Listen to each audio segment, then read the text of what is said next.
로마서 8장을 시작하면서 먼저 생각해야 될 것은 로마서를 통해서 우리 기독교 신앙에 있어서 가장 중요한 핵심 구원의 원리를 우리에게 가르쳐주고 있는 것이 로마서 전체의 말씀인데, 그 중에서 오늘 8장은 다시 한번 구원의 원리를 다시 확인하면서 하나님의 뜻을 어떻게 살 것인가, 거듭난 사람, 하나님께 속한 사람, 혹은 영에 속한 사람, 어떠한 모습으로 하나님 앞에 서야 할 것인가를 가르쳐 주고 있습니다.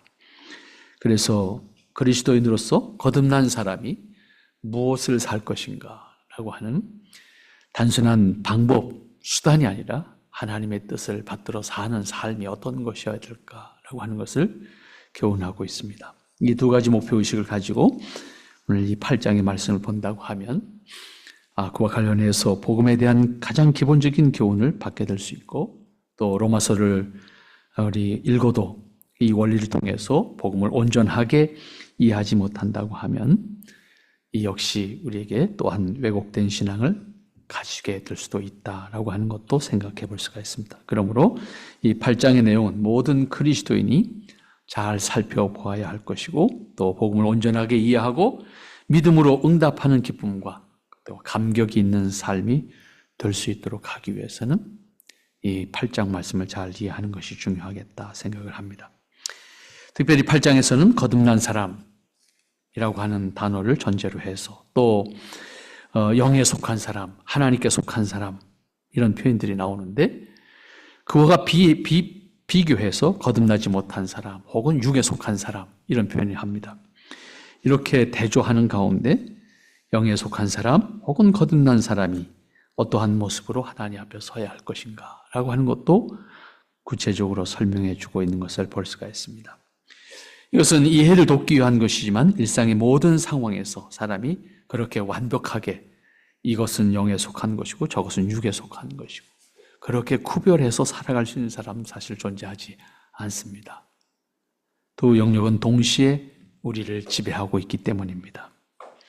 그렇기 때문에 늘 우리는 깨어서 분별할 수 있는 의식, 다시 말하면 하나님의 뜻을 자연스럽게 기뻐할 수 있는 우리의 의식이 준비될 때 사람은 그렇게 하나님이 기뻐하시는 것을 자연스럽게 따라가는 삶이 됩니다. 그것이 우리에게 인격화되어서, 그것이 우리에게 가치관으로 정립이 되어서 자연스럽게 하나님이 기뻐하시는 것을 기뻐할 수 있는 내가 될 수 있을 때, 하나하나를 매일 아침 가지고 따져가지고 이렇게 할까 저렇게 할까 이 고민하는 인생을 사는 것이 아닙니다. 우리는 항상 깨어서 하나님의 뜻을 자연스럽게 반응할 수 있는 사람으로 내 자신을 만들어 가야 돼요. 그렇게 될 때 우리의 삶이 지극히 하나님의 뜻을 살아가는 것이 자연스럽습니다. 그리고 그것은 내 안에서 걸림이 없습니다. 동시에 사람들이 볼 때 부자유하지 않습니다. 매우 자연스럽습니다. 그것이 우리 안에서 신앙이 인격화되어지는 모습이고, 그리고 내 생활 속에서 자연스럽게 하나님의 사람으로 살아가는 우리 자신의 모습이 되어진다라고 말할 수가 있을 겁니다. 그런 의미에서 제일 앞부분에서 속죄와 구원의 원리를 다시 한번 정리해 주고 있습니다. 1절 말씀 다시 한번 여러분들이 보시면 좋겠습니다. 그러므로 이제 그리스도 안에 있는 자에게는 결코 정죄함이 없나니 이는 그리스도 예수 안에 있는 생명의 성령의 법이 죄와 사망의 법에서 너를 해방하였기 때문이다. 이렇게 정리해 주고 있습니다. 예수님 안에 있는 자가 결코 정죄함이 없다. 그런데 그 예수님 안에 있는 자가 결코 정죄함이 없는 것은 생명의 성령의 법이 죄와 사망의 법에서 너를 해방시켜 주었기 때문이다. 우리가 정죄함이 없는 것은 내가 완벽해서가 아니라 2절 말씀 생명의 성령의 법이 죄와 사망의 법을 이기고 거기에서 우리를 해방시켜 주었기 때문이다. 이 첫 부분에서 속죄의 원리를 분명하게 확인할 수 있는 이 말씀에 대한 이해가 필요합니다. 이것은 기독교 복음에 대한 온전한 이해를 동반하기 때문에 중요하고 또 중요한 겁니다. 기독교의 속죄를 이해함에 있어서 중요한 것은 기본적으로 속죄는 요행이 아닙니다. 또한 속죄는 우리의 수고의 열매가 아닙니다. 사람이 할 수 있는 권한은 어떤 의미에서는 1도 없습니다. 그렇기 때문에 기독교의 복음은 하나님의 권세와 은혜로 주어진 선물이라고 바울은 누차 이야기하는 겁니다. 그래서 너희는 신앙을 자랑할 수 있는 것이 아니야. 자랑할 수 있는 것이 있다고 하면 예수님을 자랑하는 거야. 이렇게 정리를 해주고 있단 말이죠. 은혜와 복음을 일치시키지 않으면 말로는 복음을 말하지만 실제로는 무엇이든지 조건을 전제로 해서 생각할 수밖에 없는 것이 사람의 뇌의 구조예요. 그러므로 성경이 말씀하는 속죄는 요행도 아니고 우리의 수고의 열매도 아니고 사람이 완성할 수 있는 것도 아니라고 하는 사실을 먼저 전제해야 됩니다. 이것이 전제되어야 1절부터 시작되는 속죄의 원리를 이해할 수가 있게 되는 거예요. 예수 그리스도 안에 있는 자에게는 정죄함이 없다. 어떤 자격이 있기 때문이 아니라 예수 그리스도 안에 있는 자는 정죄함이 없다. 그럼 예수 그리스도 안에 있는 자, 여기서 중요한 것은 예수님 안에 있는 자라고 하는 말씀인데 이것은 은혜로 예수님을 알고 예수님의 대속사역을 통해서 속죄와 구원을 약속하신 말씀을 믿는 자라고 하는 말과 같은 말이 될 겁니다. 왜냐하면 믿음을 전제로 예수님 안에 있는 자가 될 수 있기 때문에. 그런데 여기 다시 한번 놓쳐서는 안 되는 것이 무엇입니까? 믿음도 하나님께서 주신 선물이었다는 사실을 놓쳐서는 안 되는 거죠. 하나님께서 인간에게 주시는 은혜라고 하는 것이 곧 믿음으로 고백되어지도록 하셨다라고 하는 겁니다. 믿음을 조건으로 예수님 안에 있는 자로서 우리가 정죄함이 없다고 하면 이런 말씀인데 이때 믿음은 예수님이 하나님의 아들인 것과 동시에 인간의 속죄를 위해서 대속의 제물로 세상에 오셨고 인간에 의해서 죽임을 당하셨으며 다시 부활하셔서 재림을 약속하시고 승천하셨다가 이 땅에 다시 오셔서 심판하실 것까지 믿는 믿음. 그 믿음이 우리에게 허락되어진 하나님의 은혜였다는 사실입니다.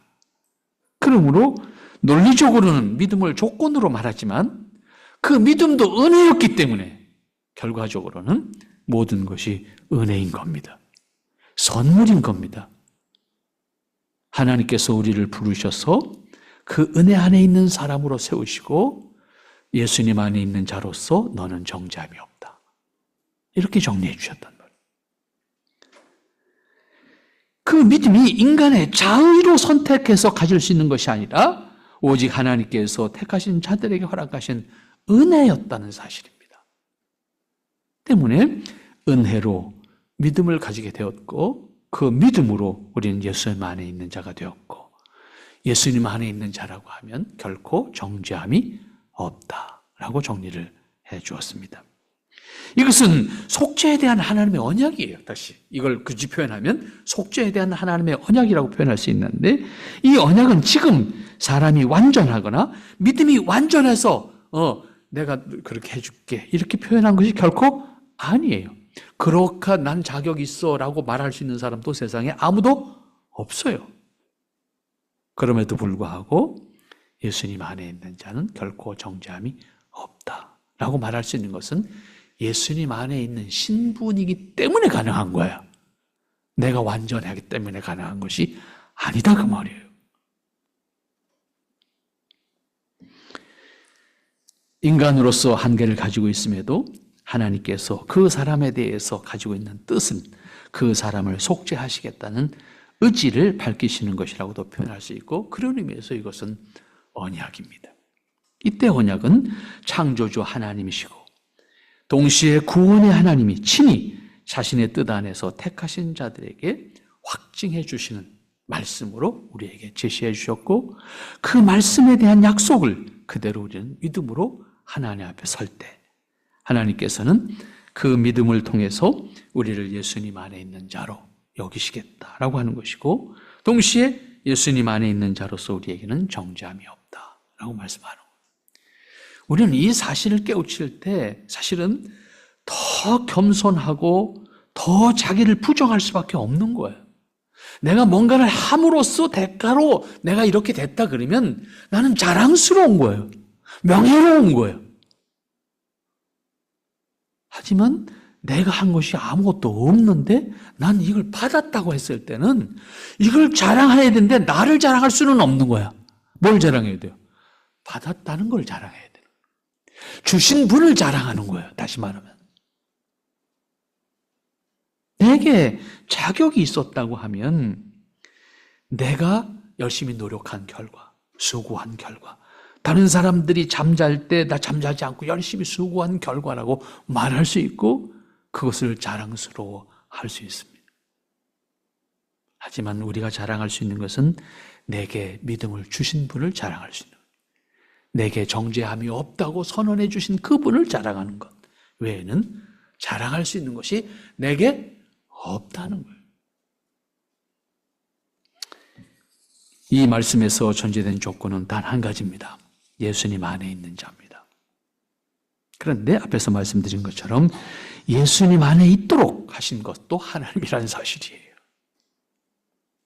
내가 아니었다는 거예요. 여러분 자신의 인생을 돌이켜보세요. 우리가 예수님 믿고 싶어서 믿어지는 것이 아니잖아요. 어느 날 내게 그분이 주님이었다는 사실을 깨우칠 때 스스로 자복하는 거잖아요. 물론 기회는 다양하게 주어집니다. 환경도 다양하게 주어집니다. 그래서 하나님이 부르셨지만 응답하는 사람은 각각 시간이 다르고 때가 다르고 상황도 다르고 다양한 조건 속에서 응답할 수 있는 기회를 가져요. 하나님은 그때를 기다리시면서 끊임없이 부르고 계신 것이고 그때 하나님의 부르심으로 깨달았다고 하면 우리는 그 순간 하나님의 은혜 앞에서 우리 스스로를 돌이켜보게 되고 하나님의 은혜를 고백할 수밖에 없는 것입니다. 앞에서 말씀드린 것처럼 그리스도 안에 있도록 믿음을 은혜로 주셨기 때문에 믿음도 은혜고 선물이라고 하는 것을 분명히 확인할 수 있어야 됩니다. 그렇게 될 때 그 다음 이어지는 말씀 2절이죠. 이는 그리스도 예수 안에 있는 생명의 성령의 법이 죄와 사망의 법에서 너를 해방하였다. 예수님께서 완성하신 의의 법이 죄의 법을 물리치시고 우리를 죄의 법으로부터 자유케 하셨다. 여기도 내가 한 게 아무것도 없잖아요. 우리가 의에 이르는 길은 내가 열어가거나 내가 만들어간 것이 아니고 우리가 의에 이르는 길은 예수님이 완성하셨고 사망의 권세를 물리치셨고 그리고 예수님 안에서 우리를 구원하시기로 속죄하시기로 작정하심으로 우리가 그 안에 있게 되었다라고 하는 겁니다. 여기서 특별한 표현 생명의 성령의 법, 생명의 법으로 완성하신 의가 성령의 은혜로 우리에게 그 은혜를 입는 자가 되도록 하셨다. 이것은 예수님께서 완성하신 속죄를 통한 생명의 법이고 그것은 성령께서 우리에게 적용시켜 주시는 하나님의 은혜입니다.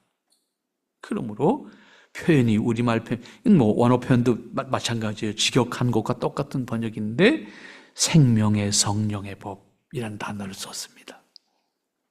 그것은 사망과 죄의 법을 예수님께서 이기셨고 그 법을 이기심으로 말미암아 우리는 그리스도의 의 안에서 생명을 얻은 자, 그리스도의 의 안에서 생명을 얻은 자로서 성령께서 이끌어 주신 자라고 하는 거예요. 그러니까 이 원리를 그대로 보면 사실은 우리가 속죄받고 구원받는 과정 속에 내가 할 수 있는 일은 아무것도 없었다는 사실입니다.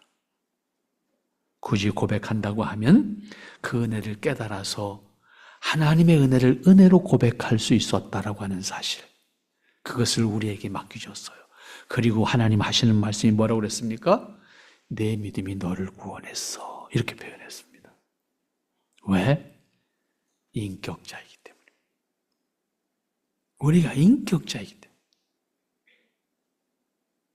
하나님이 다 예비해 놓으시고도 네가 했어 라는 표현이에요.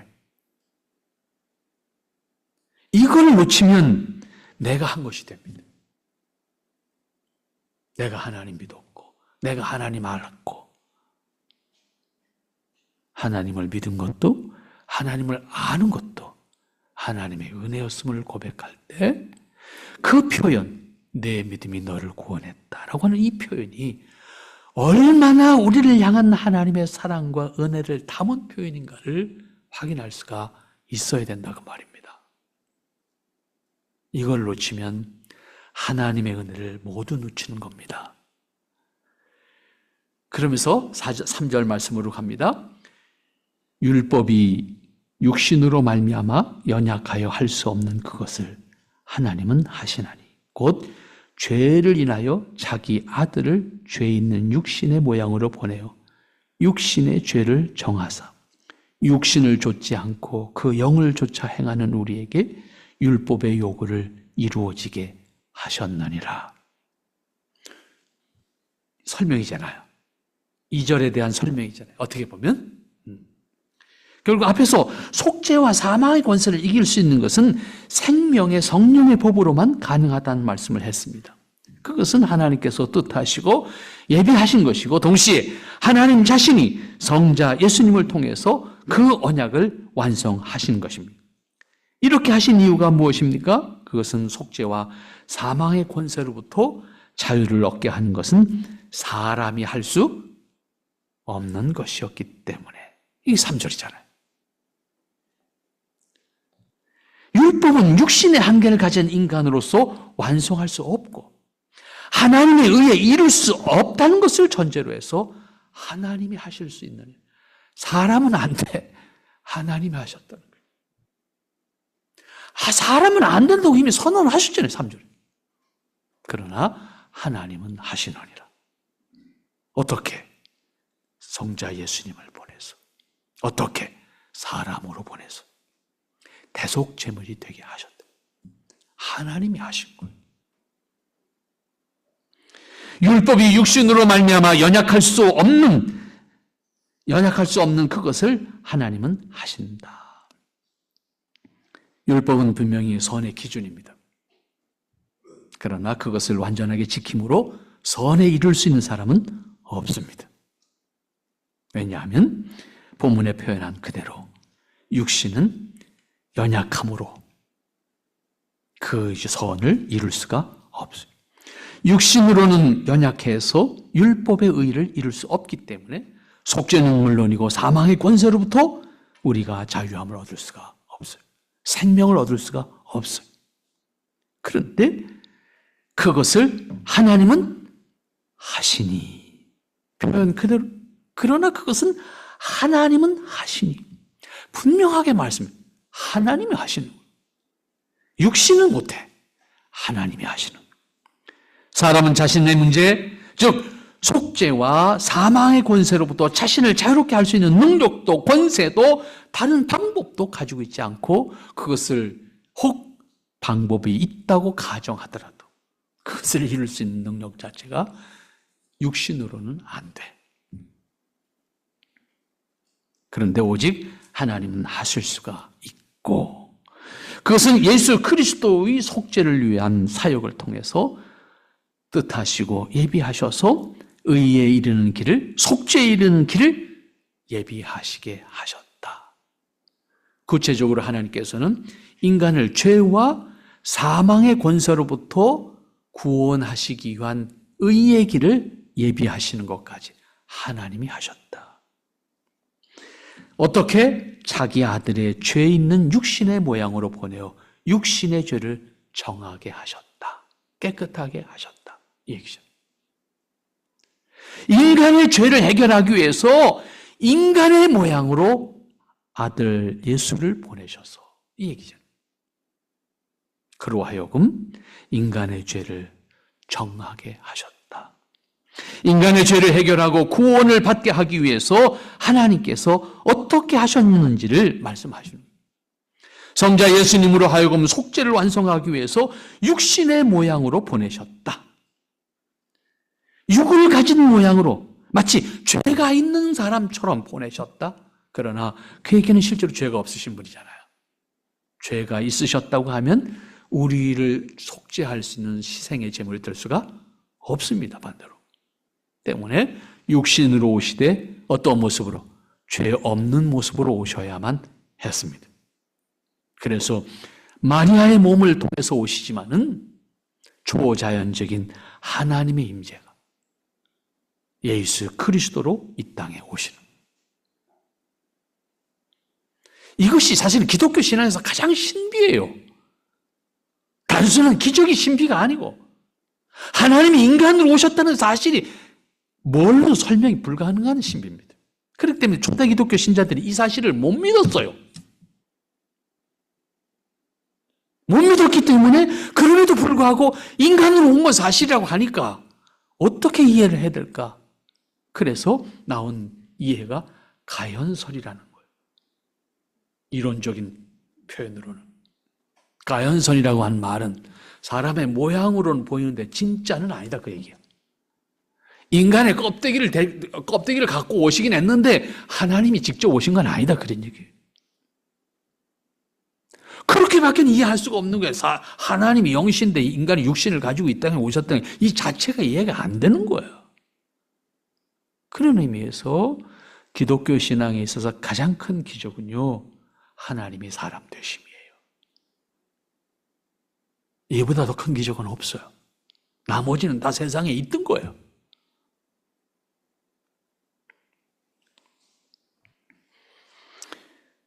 성자 예수님을 하나님께서 인간의 죄를 해결하기 위한 속죄의 제물이 될 수 있도록 인간의 육신을 가지고 세상에 오게 하셨다. 이것은 인간의 속죄를 위한 방법이기까지도 하나님께서 예비하셨음을 의미하는 것입니다. 이것은 잘 알고 있는 것처럼 예수님의 성육신이라는 단어로 우리는 이해합니다. 예수님께서 인간의 몸으로 세상에 오셔서 육신의 죄를 정하셨다. 깨끗하게 하셨다. 인간이 죽음으로 감당해야만 하는 죄를 대신 담당해 주셨다라고 하는 의미입니다. 육신을 따르지 않고 그 영을 따라 행하는 우리에게 율법의 요구가 이루어지게 하려 하심이라. 4절 말씀의 설명에 왜 그렇게 오셔야만 했는가라고 하는 설명이 다시 4절에서 설명하는 거죠. 육신을 따르지 않고 그 영을 따라 행하는 우리에게 율법의 요구가 이루어지게 하려 하심이라. 우리가 아무리 율법을 통해서 의의를 이루려고 해도 이룰 수가 없어. 그 의의를 대신 이루셨다 그런 얘기 아닙니까? 그 의의를 대신 이루어 줌으로써 우리가 영을 따르는 사람, 영에 속한 사람으로 살게 하셨다. 속죄를 위해서 부르심을 받은 사람들은 성령의 인도하심을 따라서 하나님의 은혜를 알고 믿음으로 고백하여서 속죄와 구원의 은혜를 노래합니다. 자신의 의를 자랑하는 것이 아니라 하나님의 의를 노래합니다. 예수님을 통해서 완성하시는 하나님의 의를 감사로 찬양합니다. 율법이 요구하는 것을 인간이 완전하게 이룰 수 있는 사람은 세상에 없습니다. 그러므로 사람이 할 수 있는 것은 성령님의 인도하심에 따라서 속죄의 언약을 세우신 하나님의 은혜 안에서 그 은혜를 알고 그 은혜 안에 있으면 됩니다. 그렇게 될 때 율법이 요구하는 선을 예수님의 대속의 은혜와 하나님의 의롭다 선언하시는 권세 안에서 의에 이르게 되는 것이 우리입니다. 그래서 우리는 하나님 앞에 의에 이르는 것이 내 공로를 말할 수 있는 것이 아무것도 없습니다. 왜냐하면 그 길을 열어놓으신 것, 예비하신 것도 하나님이시고 그 길에 부르신 것도 하나님이시고 그 길에 응답할 수 있도록 하시는 것도 하나님이고 최종적으로 의롭다고 선언하시는 것도 하나님이고 때문에 그리스도인들의 모습에서 교회 안에서 자신의 믿음과 의를 자랑하는 것은 믿음 없음을 고백하는 겁니다. 은혜를 저버리는 사람이라고 고백하는 것이라고 말할 수가 있을 겁니다. 하나님께 속한 사람, 성령의 인도하심을 따르는 사람에게는 하나님께서 성령님을 통해서 예수님이 이루신 의를 덧입히시고 율법의 요구가 이루어지게 하신다. 율법의 의가 우리에게 적용되어질 때 예수님이 중보자로서 의로운 자라고 보증하심으로, 변호하심으로 하나님은 우리를 의롭다고 선언하신다. 최종적으로 심판 앞에 설 때도 마찬가지입니다. 여기서 주목해야 되는 것은 그 과정에서 하나님의 처음부터 마지막 하나님의 의에 이르기까지 하나님의 주권이 행사되어지는 것을 보여줍니다.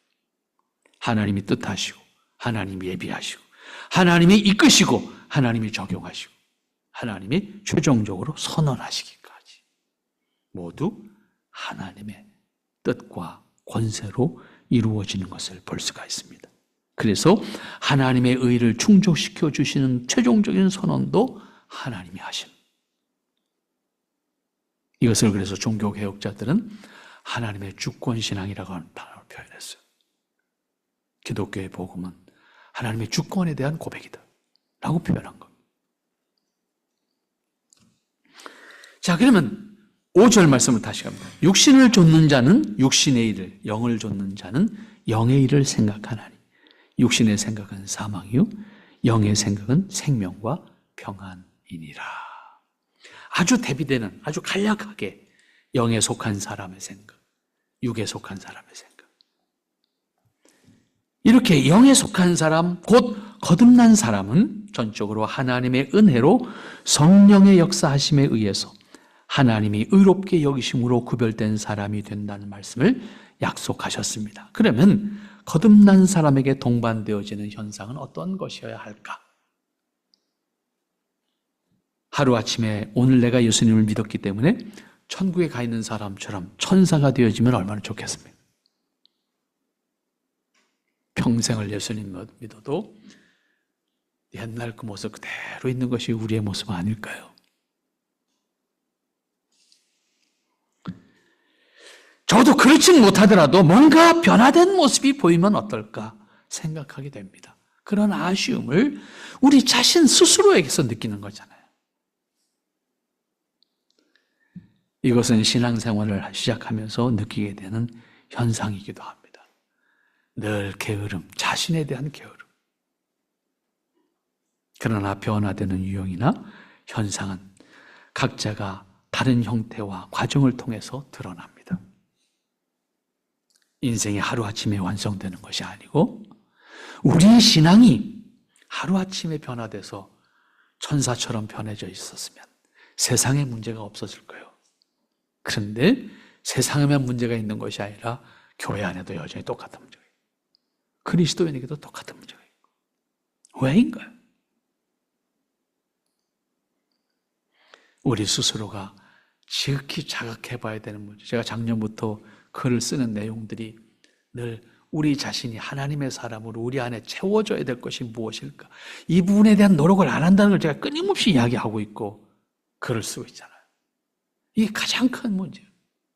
제가 스스로 늘 제 자신에게 대해서도 그러한 책망을 하고 후회를 하지요. 제가 스페인어 공부를 하겠다고 마음먹은 게 한 5, 6년 지나갔습니다. 아직도 알파벳 외우고 있습니다. 내 스스로 생각합니다. 틀렸다. 그래갖고 되겠냐?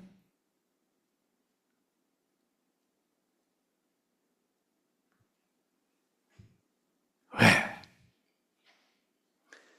뜻하는 것 하나 이루어가는 것도 이루고 있는데 내가 나를 하나님의 사람으로 만들어가는 것이 이렇게 쉽냐고 말이에요. 저절로 안 됩니다. 저절로 되질 않습니다. 지난 주간에 미우라 아야코라고 하는 일본의 작가의 글을 70년대 중반기쯤 읽었던 글들인데 한 50년 전에 글을 읽었던 기억을 되살리면서 다시 읽기 시작했습니다.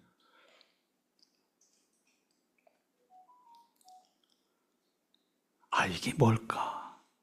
그때 읽었던 감동하고 지금 전혀 다른 충격으로 다가오는 거예요.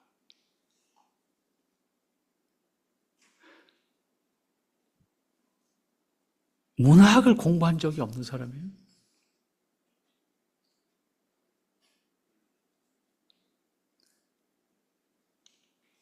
일제시대 때 고등중학교 졸업하고 초등학교 교사 하다가 군국주의의 말미를 보면서 충격을 받고 다 때려치고 고향 집에 처박혀서 자신의 삶을 살아가던 평범한 아가씨였습니다.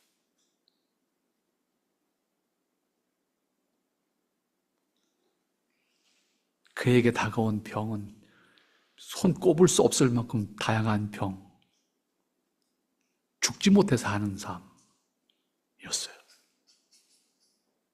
그런 과정 속에 끝내는 자기가 연필을 들어서 쓸 수 없는 상황에 이르렀을 때 이불을 썼어요. 앞에 있는 남편이 말하면 좋은 거예요.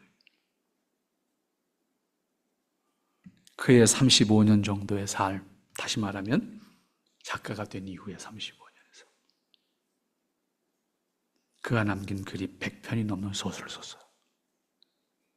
맨날 병원에 입원해 누워있으면 다른 면이었어요. 처음에는 그분의 소설에 대한 것을 50년 전에 접했다고 하면 작가 자신의 모습을 접했어요. 그리고 그가 그럴 수 있었던 것이 어떤 힘이었을까라고 하는 거예요. 그가 하나님의 사람으로 변화되는 과정 속에 그 옆에 있었던 사람들이 제 눈에 들어왔어요. 혼자 되는 것도 결코 아닙니다. 혹시 기회가 된다고 하면 글을 한번 읽어보세요. 빙점이라고 하는 글과 이 질그릇에도 라고 하는 글. 자기 이야기입니다. 사실은 그 소설이. 자전적 소설이란 표현이에요. 그냥 된 것이 아니고 많은 사람의 도움이 필요해요. 그의 죽음에 이르는 순간까지 자기가 생각하는 것에 대한 이루어가겠다라고 하는 그 의지, 수고, 그것이 없이 이루어질 수 있는 것이 없었습니다. 적어도 거듭났음을 고백한 사람이라고 하면 최소한 자신의 의식 가운데 하나님의 사람으로서 자신이 어떤 사람이어야 한다는 분명한 자기의식, 이걸 적어도 우리는 가져야 되는데 그 궁극적인 기준은 하나님의 형상입니다. 그렇게 놓고 보면 막막하지요. 여기 5절과 6절에서 거듭난 사람, 영에 속한 사람이 가지고 있어야 되는 자의식이 어떠한 것인지를 말씀하고 있습니다. 자신의 능력으로 의롭게 된 것이 아니고 전적으로 하나님의 은혜로 의롭게 여김을 받은 사람이기에 자신에게 주어진 신분에 대한 감사한 마음과 함께 다른 모습을 가지고 있어야 됩니다. 육신을 따르는 자는 육신의 일을, 영을 따르는 자는 영의 일을 생각한다? 정리가 딱 된 거예요. 이건 얼마든지 우리가 일반적인 교훈으로도 적용할 수 있는 말씀이기도 합니다. 그러나 이것은 영에 속한 사람, 곧 거듭난 사람과 그렇지 않은 사람에게서 드러나게 되는 현상을 설명하고 있는 겁니다. 대부분의 사람들은 평소에 가지고 있는 가치관이나 습관이나 환경에 따라서 자신도 모르게 행동하고 말하는 경우를 볼 수가 있습니다. 의도된 것이 아니라 자신도 모르게 자연스럽게 본능적으로 습관적으로 하는 것인데 사실은 그 사람의 숨겨진 진실이 드러나는 거죠. 우리가 교회에 처음 다니는 사람의 경우 교회에서 사용하는 용어와 사회에서 사용하는 용어가 다르잖아요. 이 용어가 적응이 안 돼서 처음에 애먹지요. 처음 신앙생활하는 사람들 다 경험하는 거예요. 자연스러운 거예요. 나쁜 것도 아니고 틀린 것도 아닙니다. 지극히 자연스러운 것이 당연한 거예요. 그 과정 속에서 이게 다르다라고 하는 것, 그리고 이것이 표현하는 것이 뭔가라고 하는 것을 깨닫게 되는 거죠. 생각이 달라집니다. 표현이 달라집니다. 교회에서 사용하는 용어가 익숙하지 않아서 평소에 하던 단어를 자신도 모르게 쓰게 됩니다. 그것을 깨닫게 될 때는 당황스럽습니다. 그러나 그 당황스러움이 자기를 변화시키는 거예요. 이러한 상황을 경험할 때 충분히 이해할 수 있고 또 이해해야 합니다. 그러나 오랜 신앙생활을 한 사람도 그렇다고 하면 반대로 놀라야 되는 거예요. 안 변할 수도 있구나. 이 사실 때문에 놀라는 거예요. 평소에 거듭난 사람으로서 습관이 만들어져 있지 않다는 의미이기 때문입니다. 육신을 따르는 자는 육신의 일을, 영을 따르는 자는 영의 일을 생각하나니, 이 말은 지극히 당연한 말씀인데 평소에 거듭난 사람은 하나님께서 기뻐하시는 일에 집중해야 합니다. 성령님의 인도하심에 응답함으로써 자신의 모습을 확인해야 합니다. 그리스도인은 자신의 인격적인 순종을 통해서 하나님의 뜻을 따르는 것이 신자로서 하나님 앞에 자신의 책임을 다하는 자세라고 하는 것을 자연스럽게 받아들이고 활동할 수 있어야 합니다. 하나님은 신실하게 하나님의 인도하심과 가르침에 따라서 순종하는 사람을 기뻐하십니다. 이때 거듭난 사람의 모습은 언제나 하나님의 말씀과 그 말씀을 통해서 깨닫게 하시는 것이라고 하는 사실을 우리가 생각해야 합니다. 이어서 6절 말씀에서 표현하는 것이 뭡니까? 육신의 생각은 사망이요 영의 생각은 생명과 평안이다. 그렇습니다. 육신의 생각은 사망으로 가는 지름길입니다. 그 열매가 아무리 화려하고 크다라 할지라도 소망이 없습니다. 잠시 충족감을 줄 수 있지만 이내 후회와 아픔과 고통과 다툼이 될 겁니다. 잠시 편하고 본능적으로 행하는 것을 자기 마음대로 할 수 있다라고 하는 것 때문에 만족할 수 있을지는 모르지만 끝내 후회와 때로는 부끄러움과 그리고 아픔을 동반하게 될 겁니다. 그러나 영의 생각은 무엇이라고요? 생명이라고 했습니다. 평안이라고 했습니다. 이 말씀은 거듭난 사람, 영에 속한 사람이라고 하면 공감하고 감격하는 경험을 통해서 자신의 변화된 모습을 그렇게 드러내야 합니다. 그래서 그리스도인 있는 곳에는 기쁨이 있어야 합니다. 그리스도인 있는 곳에는 생명이 있어야 합니다. 그리스도인이 있는 곳에는 소망이 있어야 합니다. 그리스도인 있는 곳에는 변화가 있어야 합니다. 성장이 있어야 합니다. 하나님의 은혜를 담아내는 감격이 있어야 합니다. 그런 모습으로 우리는 영에 속한 사람으로서, 하나님께서 허락하신 은혜 안에서 거듭난 사람으로서 우리의 모습을 끊임없이 확인하면서 그 안에서 함께 할 수 있는, 하나님의 자녀로서 기뻐할 수 있는 지체의 관계로 세상을 이길 수 있기를 바랍니다. 하나님 아버지 감사합니다. 허락하신 은혜를 통해서 오늘도 하나님의 크신 뜻과 은혜를 감격하고 감사할 수밖에 없습니다. 주님 기억하시고 축복하시고 또 인도하여 주시옵소서. 하나님의 크신 사랑과 은혜로만 함께 하시는 역사가 우리에게 있도록 아버지께서 강건하시고 축복해 주시옵소서. 하나님의 거룩하신 은혜와 의를 이루기에 부족함이 없도록 축복하시며 더없이 하나님의 크신 사랑과 권능으로만 함께 하시는 역사가 저희에게 있도록 아버지께서 인도하시며 충만케 하옵소서. 주님의 은혜로 주님의 기뻐하심으로 함께 하시는 역사가 저희들에게 있기를 소망하오니 밝게 사랑하시며 밝게 축복하여 주시옵소서. 아버지의 거룩하심과 기뻐하심을 이룰 수 있는 권세와 능력이 모든 지체들에게 있도록 축복하여 주시옵시고 이 땅에 있는 모든 영에 속한 사람들이 하나님의 은혜를 기뻐하고 하나님께 속한 자로서 기뻐할 수 있고 하나님의 기뻐하심을 따를 수 있는 감격이 있도록 축복해 주시옵소서. 예수님의 이름으로 기도하옵나이다. 아멘.